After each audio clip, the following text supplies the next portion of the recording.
Hello everyone, আজকে তোমাদের সাথে একটা চিকেনের রেসিপি শেয়ার করব, যেটা আমার ভাই করেছিল। ভীষণ টেস্ট হয়েছিল খেতে।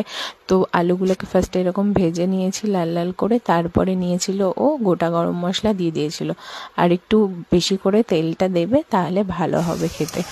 এবার তারপরে দিয়েছিল পেঁয়াজ কুচির মধ্যে একটু নুন, একটু চিনি দিয়েছিল, যাতে পেঁয়াজটা ভালো করে সেদ্ধ হয়ে যায় আর কালারটা ভালো আসে। আর এখানে পেস্ট করে রেখেছিল আদা রসুন টমেটো, তার মধ্যে দিয়েছিল হলুদ গুঁড়ো, লঙ্কার গুঁড়ো, জিরের গুঁড়ো, আর দিয়েছিল একটু গোলমরিচ।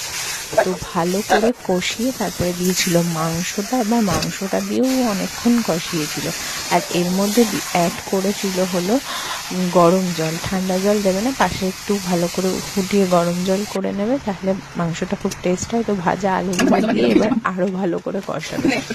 এবার দিয়ে দিয়েছিল গোলমরিচ গুঁড়ো। ও কিন্তু পরপর সব দিয়ে দেয়নি, এবার জিরের গুঁড়ো দিয়েছিল।